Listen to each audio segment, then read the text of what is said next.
iniciar diciendo que las verdades del Evangelio no son solamente asuntos intelectuales inalcanzables. No son solamente asuntos intelectuales para salones, para conferencias o tesis doctorales. Son fundamentales para la vida diaria, para el corazón, para el hogar.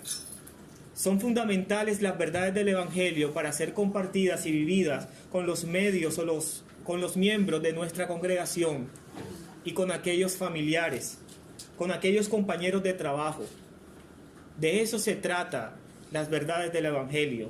De allí la gran importancia de las dos últimas lecciones que hemos dado hasta el día de hoy o hasta este jueves.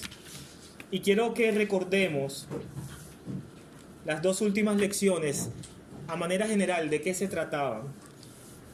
Podemos observar o recordar la manera en que Pablo anima a sus hermanos cristianos para que éstos anden en el Espíritu, lo cual implica una crucifixión interna y permanente de nuestros deseos excesivos o lo que llamábamos sobredeseos pecaminosos.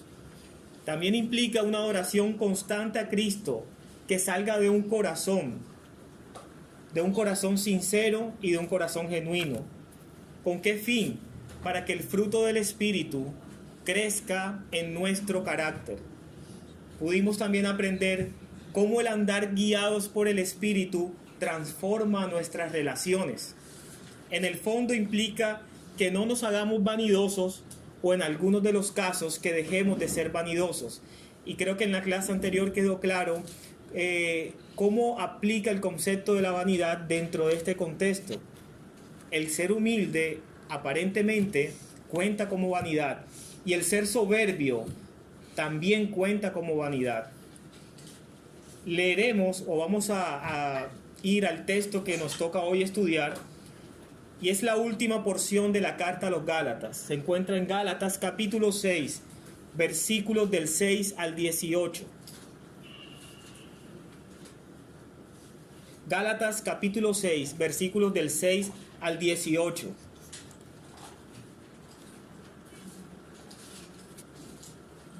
Leeré la palabra de Dios en versión Biblia de las Américas. Y dice así: y al que le enseña la palabra, que comparta toda cosa buena con el que le enseña. No os dejéis engañar, de Dios nadie se burla, pues todo lo que el hombre siembre, eso también segará. Porque el que siembra para su propia carne, de la carne segará corrupción, pero el que siembra para el Espíritu, del Espíritu segará vida eterna. Y no nos cansemos de hacer bien, pues a su tiempo, si no nos cansamos, segaremos. Así que entonces, hagamos bien a todos según tengamos oportunidad, y especialmente a los de la familia de la fe. Mirad con qué letras tan grandes os escribo de mi propia mano. Los que desean agradar a la carne tratan de obligarnos a circuncidarnos, simplemente para no ser perseguidos a causa de la cruz. Porque ni aun los mismos que son circuncidados guardan la ley, mas ellos desean haceros circuncidar para gloriarse en vuestra carne. Pero jamás acontezca que yo me gloríe sino en la cruz de nuestro Señor Jesucristo, por el cual el mundo ha sido crucificado para mí y yo para el mundo. Porque ni la circuncisión es nada ni la incircuncisión, sino una nueva creación. Y a los que anden conforme a esta regla, paz y misericordia sean sobre ellos y sobre el Israel de Dios. De aquí en adelante nadie me cause molestias, porque yo llevo en mi cuerpo las marcas de Jesús. Hermanos, la gracia de nuestro Señor Jesucristo sea con vuestro espíritu. Amén. No se ha acabado. Vamos a empezar. Dice, a primera vista, estas palabras finales de Pablo pueden parecer como una serie de declaraciones desconectadas de todo lo que hemos visto hasta ahora en el libro de los Gálatas. Pero Pablo en realidad está haciendo dos cosas mientras se despide. La primera, vamos a observar que desde el versículo 6 hasta el versículo 10, Pablo hace una advertencia final. Y la segunda, observaremos que desde el versículo 11 hasta el versículo 18, Pablo hace una invitación final. Primera, una advertencia final, y segundo, una invitación final. Es lo que va a hacer Pablo en esta carta. Su advertencia y su invitación son esencialmente el mismo mensaje de toda la carta a los Gálatas. Ese mensaje fundamental de toda la carta, que es: vive por el Evangelio. No es algo desconectado aunque parezca. Va a dar el mismo mensaje en esos dos puntos.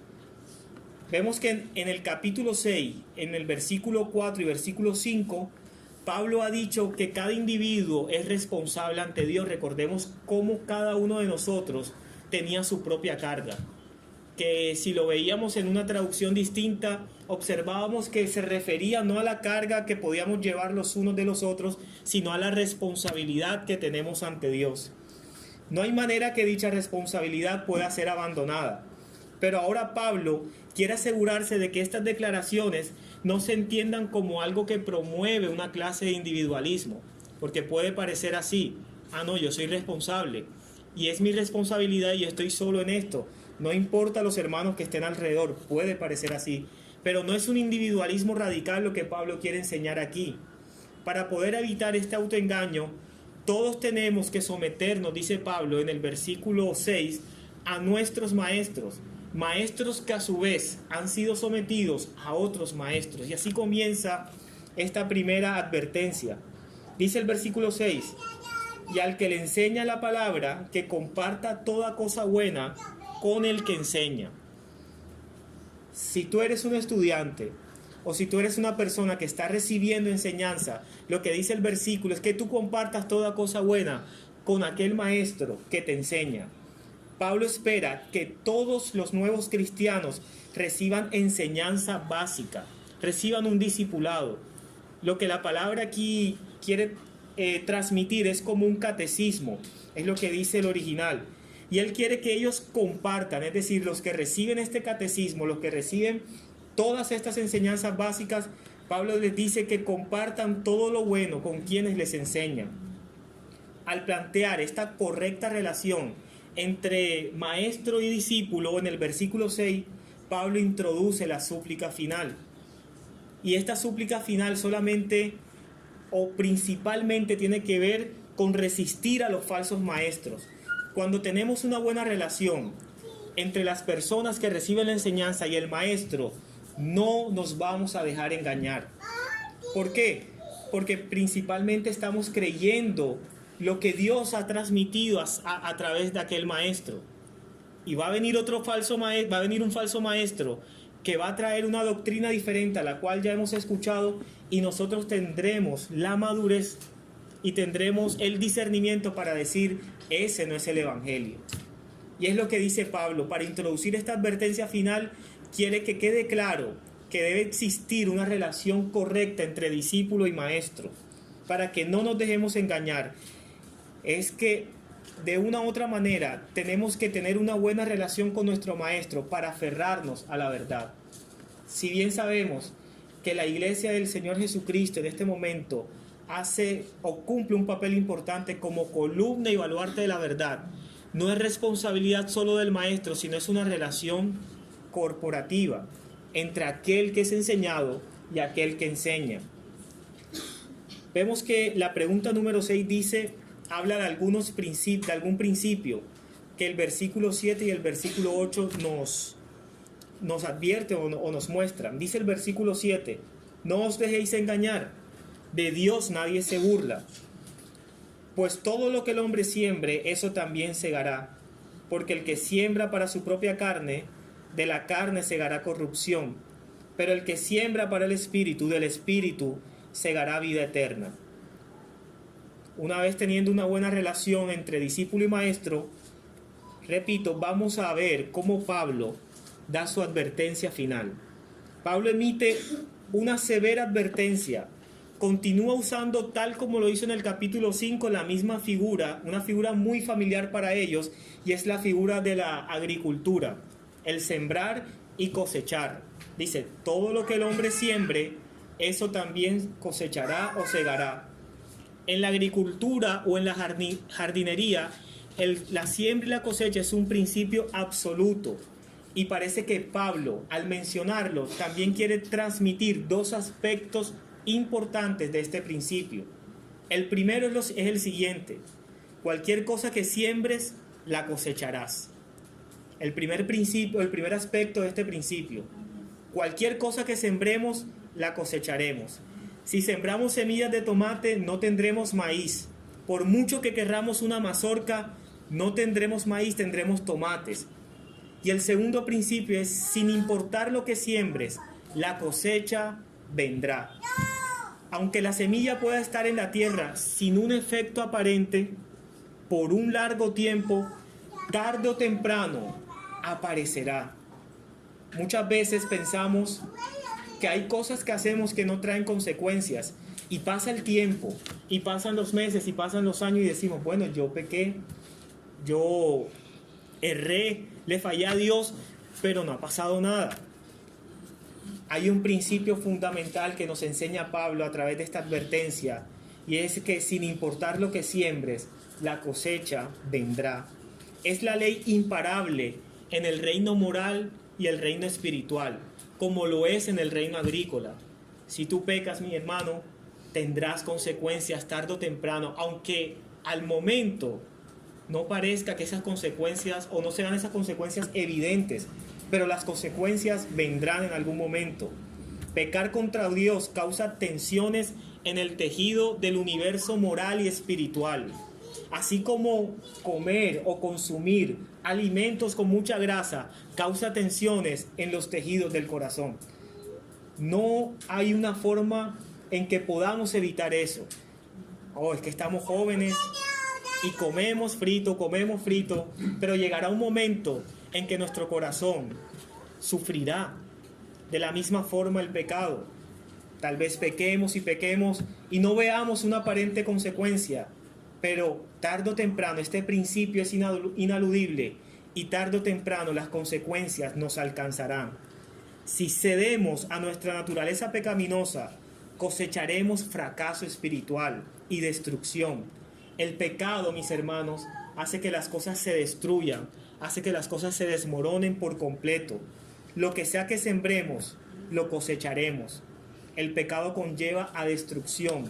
El pecado nunca nos llevará a un gozo y a una vida verdadera. Aunque parezca placentero al momento, pero nunca nos llevará a esa vida de gozo y de placer, pero en Dios.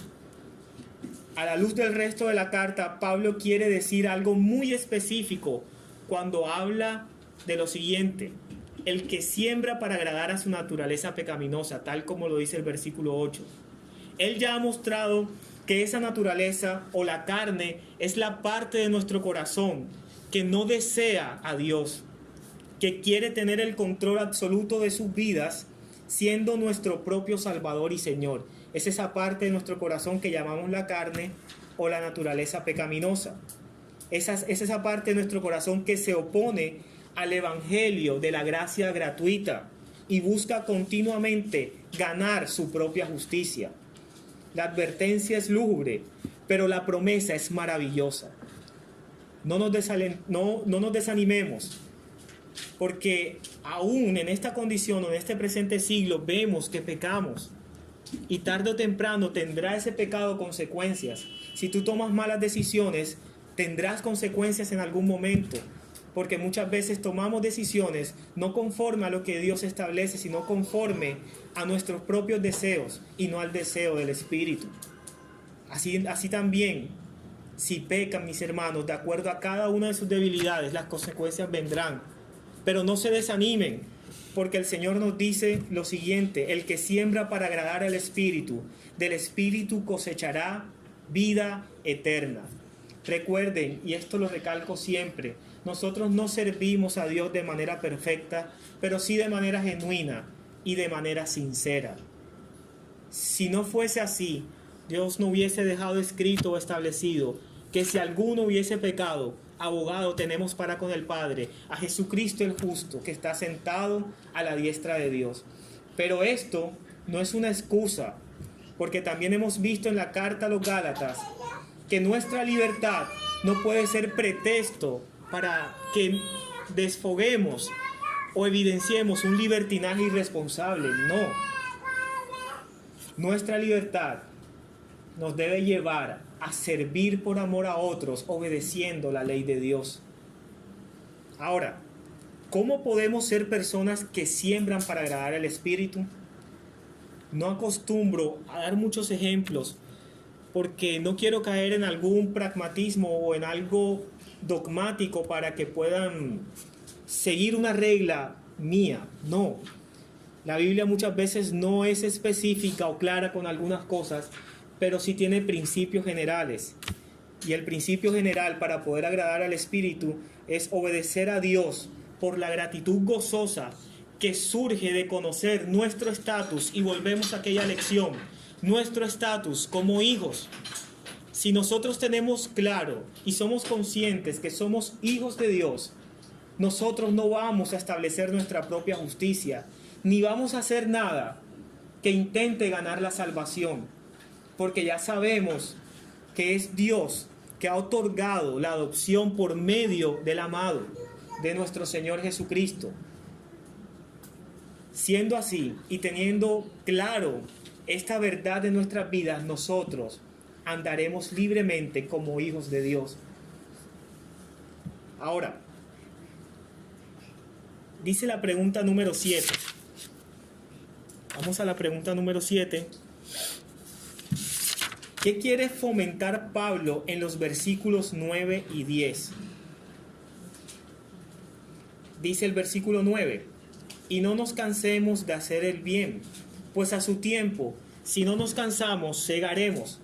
Así que entonces hagamos bien a todos según tengamos oportunidad, especialmente a los de la familia de la fe.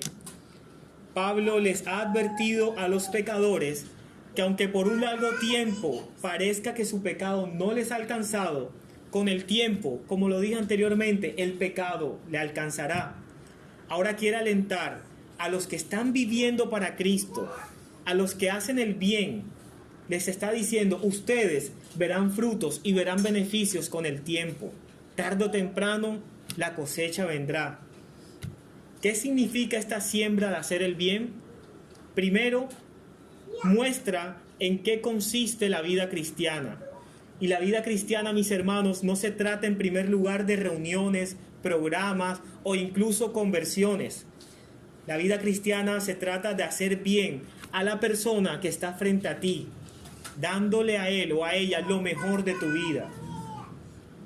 Y suena de una u otra forma algo simple, pero no, mis hermanos.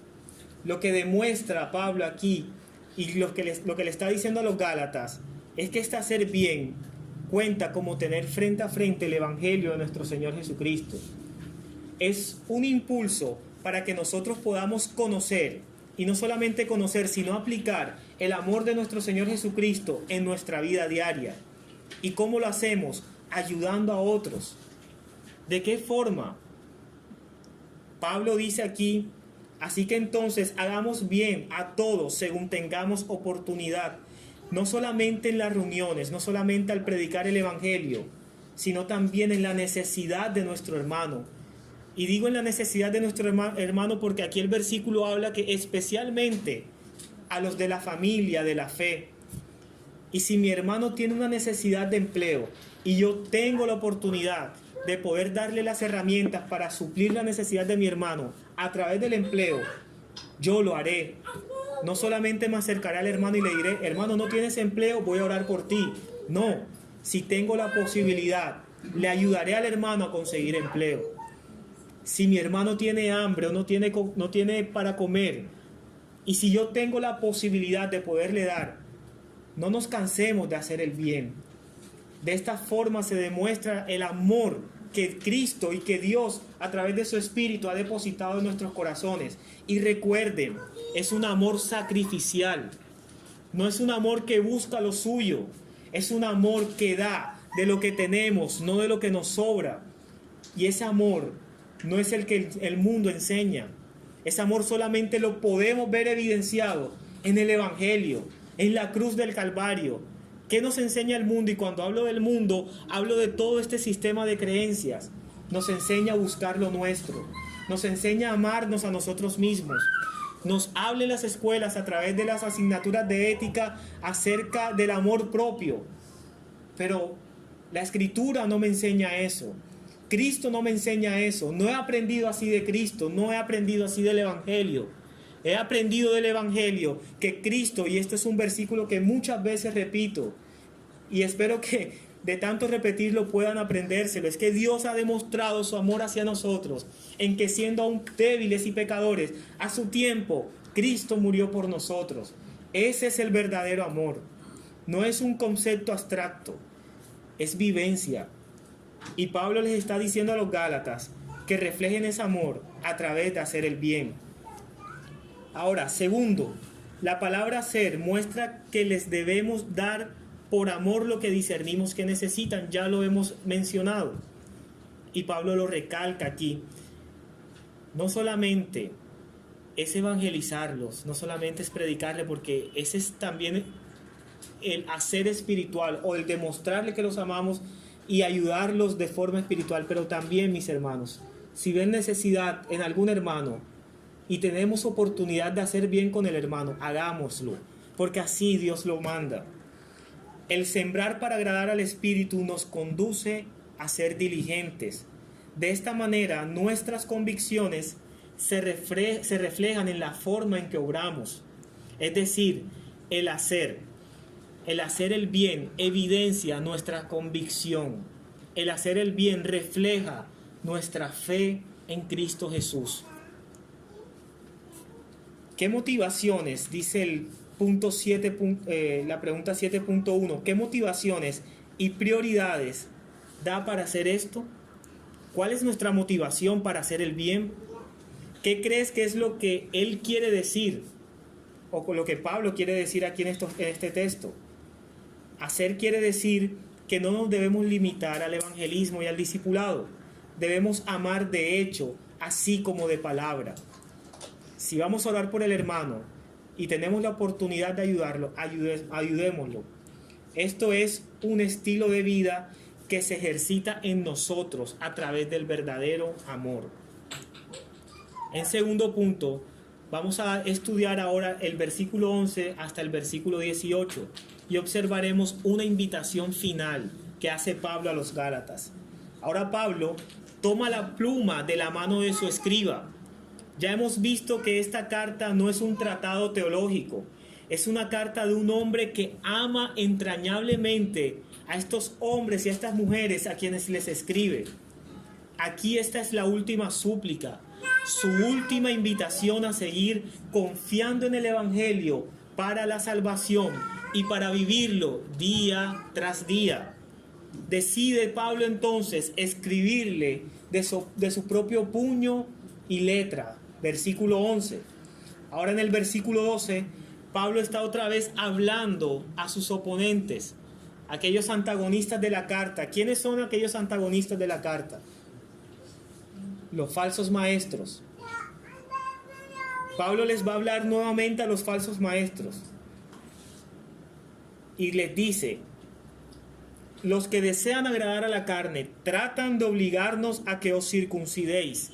Esto está hablando con respecto a los falsos maestros, simplemente para no ser perseguidos a causa de la cruz de Cristo, porque ni aun los mismos que son circuncidados guardan la ley, mas ellos desean haceros circuncidar para gloriarse en vuestra carne.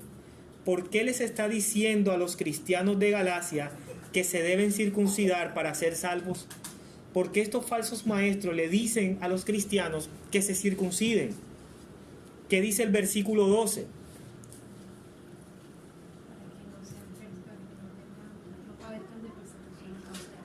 Les está diciendo circuncídense para que no padezcan persecución por causa de la cruz. ¿Y qué dice el versículo 13? Porque ni aun los mismos. Para gloriarse en vuestra carne. Es correcto, para jactarse, para gloriarse. Les está diciendo circuncídense. Pero el único motivo que tienen estos falsos maestros para ordenar a circuncidar a los hermanos es para, número 1, no sean perseguidos a causa de la cruz. Y número 2, para gloriarse. se han metido a la religión por fama y por prestigio y el honor que les puede dar ante el mundo. Por eso están en la religión estos falsos maestros. Su ministerio, como vimos en el capítulo 4, versículos 16, 17 y 18, es una forma de autosalvación y es lo que han venido enseñándole estos falsos maestros a los Gálatas. Pero, ¿en quién confían estos falsos maestros? Que dice la pregunta número 8.1. ¿En qué están confiando y a quién están adorando o qué están adorando estos falsos maestros? Confían en un falso salvador y están adorando la aprobación. Recuerden cuando Jesucristo les dice a los fariseos, ellos aman el ser visto en las plazas, levantando las manos y orando. De cierto les digo, ya tienen su recompensa. ¿Y cuál es su recompensa? La aprobación de la gente. Oh, qué piadosos, qué espirituales son estos hombres. ¿Verdaderamente esa es nuestra motivación cuando servimos al Señor? ¿Qué buscamos cuando servimos al Señor? ¿Buscamos servir a los demás, amar a los demás, o buscamos ser vistos por los demás? Esto es lo que Pablo quiere evitar desde el principio también. Pablo quiere evitar que los Gálatas sean como estos falsos maestros.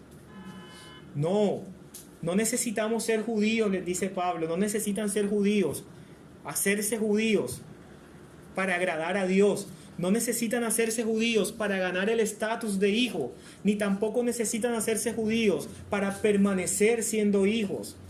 Si entramos por la gracia al Evangelio, permanecemos y crecemos por la gracia del Evangelio. Estos falsos maestros buscaban entonces la aprobación. Como resultado de esta preocupación de estos falsos maestros por las apariencias y por la aceptación del mundo, estaban ofreciendo una religión que principalmente se enfocaba en lo externo, en lo que se puede ver, en el comportamiento. Por eso es que habla de la circuncisión y de la ley ceremonial. Ellos no estaban enfocando una religión en un cambio interno del corazón, no estaban enfocando una religión en un cambio de motivos y de carácter, sino en lo que otros podían ver. El Evangelio actúa de adentro hacia afuera, pero esta falsa religión y este falso Evangelio actúa de afuera hacia afuera, mis hermanos. Es por eso que es muy importante evaluar el por qué le fallamos a Dios, el por qué pecamos, para que no ataquemos el síntoma, sino la enfermedad misma. Y esa enfermedad misma es falta de fe, falta de creerle a Dios, falta de confianza en aquel que nos salvó, en aquel que nos hizo verdaderamente libres. La palabra dice, el pecado ya no se enseñoreará más de vosotros. Ya somos libres, porque en Cristo no hay ninguna condenación para los que no andan conforme a la carne, para los que no andan conforme a sus deseos pecaminosos, sino los que andan conforme al Espíritu.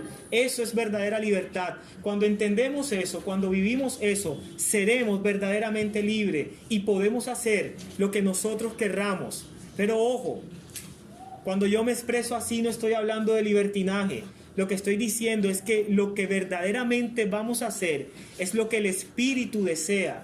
Y el deseo del Espíritu es que nosotros actuemos cada uno con un carácter que se conforme cada día a la imagen de nuestro Señor Jesucristo. Es por eso que les digo, si verdaderamente somos libres, vamos a hacer lo que deseemos. Y es porque nuestro deseo es el deseo del Espíritu Santo de Dios. El Evangelio actúa de adentro hacia afuera. El Evangelio trata con nuestro carácter. Pero es que el hermano, míralo, el hermano no es infiel, no es adúltero, el hermano no es grosero, el hermano no es consumidor de licor o es adicto a algo, no. Y lo vemos, entonces decimos, es que el hermano es muy espiritual. Definitivamente le falta colocarle aquí la aureola. Pero, ¿qué hay con ese hermano cuando llega a su casa? Es ahí el punto y es ahí lo que el Evangelio quiere tratar. ¿Qué hay con el hermano cuando algo le molesta? ¿Qué hay con el hermano cuando se enfrenta a situaciones dentro del trabajo que lo impulsan a mentir? El Evangelio trata con eso, mis hermanos, con el carácter. Predicar aquí es muy fácil. Hablar de Dios es muy fácil. Y podemos estar hablando y predicando, pero podemos estar también en ese mismo momento muy lejos de Dios. Los falsos maestros formaban a sus discípulos para ser vistos y para ser aprobados. Pablo está diciendo, no es así en el Evangelio. El Evangelio trata con tu corazón y con el mío, y quita ese corazón de piedra y coloca un corazón de carne y escribe la ley en cada uno de nuestros corazones. Y ahora, de ahora en adelante, no obedeceremos más para ganarnos la salvación, sino que vamos a obedecer por gratitud y por gozo. Ese es el Evangelio. Ya no va a ser entonces una serie de prohibiciones y cuando nos digan, ven, te invito a la iglesia, vamos a hablar de Cristo, entonces vamos a decirle, es que tú eres evangélico, ustedes son de los que no toman, no fuman, no beben. No, de eso no se trata el Evangelio. El Evangelio no se trata de prohibiciones, sino de libertad. Pero los límites que existen es porque somos redimidos por la sangre de Cristo, y esa redención explica de que pasamos de ser esclavos del pecado a ser esclavos y siervos de Cristo por amor de su nombre. Seguimos siendo esclavos, pero ahora de un Señor que es perfecto, que nunca ha fallado, que no está en la tumba, que resucitó al tercer día y que está sentado en la diestra de Dios, intercediendo por ti y por mí. A ese Cristo vivo es quien nosotros servimos, a ese Cristo vivo es quien nosotros adoramos. Ahora, la diferencia, y esta es la pregunta número 9, la diferencia del verdadero cristianismo es la siguiente. La religión nos lleva a jactarnos en algo de nosotros mismos. El Evangelio nos lleva a jactarnos de la cruz. Y es lo que he estado mencionando hasta este punto. Eso quiere decir que nuestra identidad en Jesús es segura y firme. Nos jactamos, pero con humildad. No en nosotros, sino en Cristo y en su cruz. Por tanto, los logros morales o religiosos que podemos obtener y los fracasos morales o religiosos son irrelevantes cuando se trata de la salvación. La salvación es absolutamente de Dios, porque no se trata de lo que yo puedo hacer, sino de lo que Cristo ya ha hecho en la cruz del Calvario. Por causa del Evangelio de Cristo, somos todos los días crucificados. Dice Pablo, no me siento entonces inferior o intimidado, es decir, no necesito circuncidarme. Y esto habla acerca de la vanidad que vimos en la clase pasada. Y debido al Evangelio, tampoco me siento superior a nadie ni menospreciador de nadie. Esto habla de que no necesito no tener circuncisión. Si tú no eres circuncidado, o si tú eres circuncidado, no tienes que gloriarte en eso, sino en la cruz de Cristo, es lo que dice Pablo. Y hay otro tema, pero tardaríamos un poco más en explicarlo. Ahora, ¿de qué manera los versículos 14 y 15 dan un resumen de toda la carta? Es lo siguiente: el Evangelio cambia el objetivo de nuestra confianza. Ya no confiamos en nosotros mismos ni en lo que podemos hacer, confiamos ahora en lo que Cristo ya ha hecho. En lo que yo me jacto, también en eso cambia el Evangelio. Ya no me jacto de mis esfuerzos, sino de la cruz de Cristo. Cambia toda la base de mi identidad. Todo lo que tengo, todas las bendiciones espirituales, no están en mi esfuerzo, ni en lo que yo esté haciendo o lo que pueda hacer, sino en lo que Cristo ya ha conseguido. Nada en todo el mundo tiene ningún poder sobre mí. Por fin somos libres para disfrutar el mundo, porque no necesitamos al mundo. Y vamos a vivir en el mundo, pero vamos a vivir confiados, que aunque tengamos aflicción, aunque tengamos dificultades en este mundo, Cristo ya ha vencido al mundo y nosotros somos libres en este mundo, porque no pertenecemos a este mundo, pertenecemos a la Jerusalén, a la que es de arriba, no a la que es de la tierra. Somos el Israel de Dios, dice la palabra.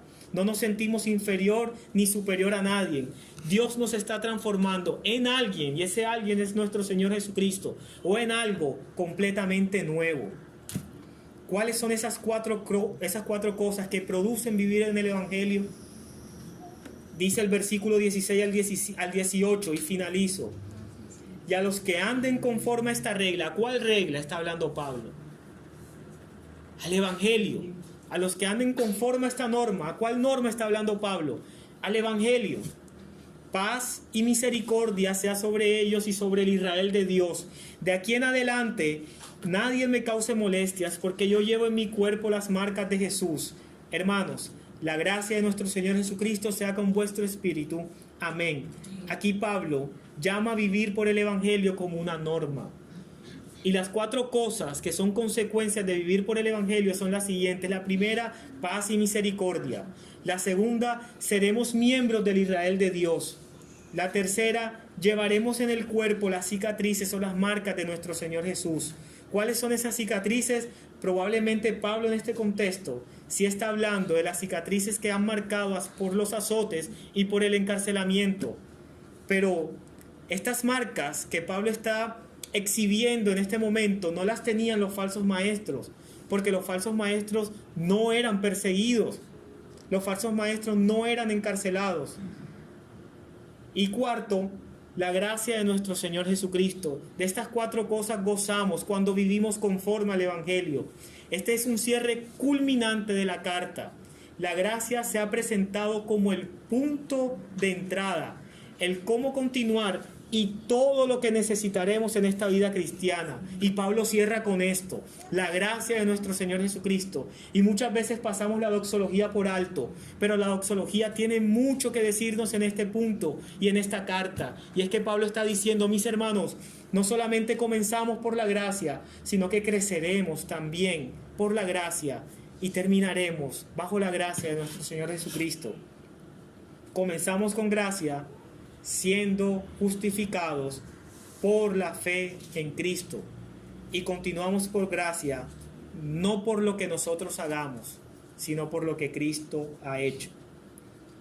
¿Por qué creemos que cada una de estas cosas es una consecuencia de amar y vivir por Jesús? Sencillamente porque el que siembra para el Espíritu, porque el que obedece a Dios,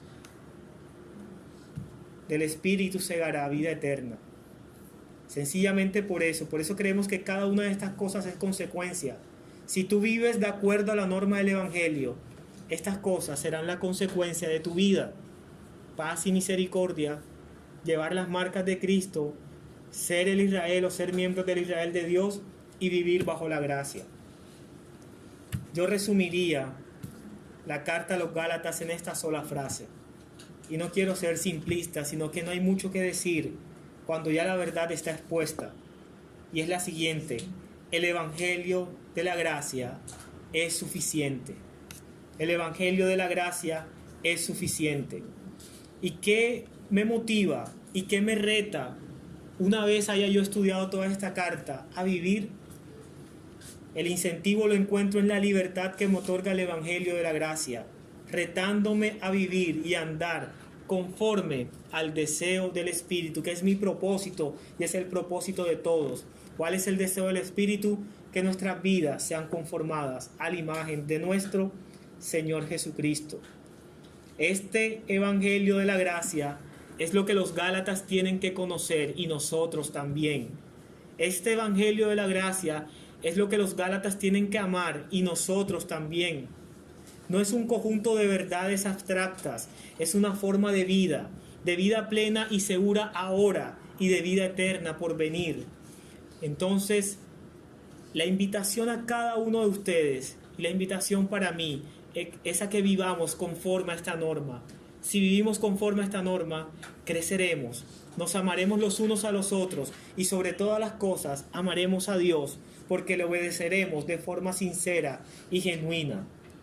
Mis hermanos, hemos culminado el estudio de la epístola del apóstol Pablo a los Gálatas. A través de ella aprendimos las siguientes lecciones. Número 1, el Evangelio invalidado, desde el capítulo 1, versículo 1 al 9. Número 2, la unidad que da el Evangelio, desde el capítulo 1, versículo 10, hasta el capítulo 2, versículo 10. Número 3, el Evangelio de la A a la Z, desde el capítulo 2, versículo 11, hasta el versículo 21. Número 4, el Evangelio y la ley, desde el capítulo 3, versículo 1 al versículo 25. Número 5, la adopción del Evangelio, desde el capítulo 3, versículo 26 al capítulo 4, versículos 31. Número 6, la libertad y el fruto del Evangelio, capítulo 5, versículo 1 al 25. Y número 7 y último, el Evangelio es suficiente, del capítulo 5, 26 al 6, 18, en el cual observamos primero una advertencia final en el versículo 6 al 10 y segundo, una invitación final en los versículos del 11 al 18. Mis hermanos, finalizo diciendo con esta hermosa frase que ha marcado la vida de cada uno de nosotros: la gracia de nuestro Señor Jesucristo sea con vuestro espíritu, y a Dios sea la gloria por este estudio tan hermoso que nos ha permitido tener. Oremos.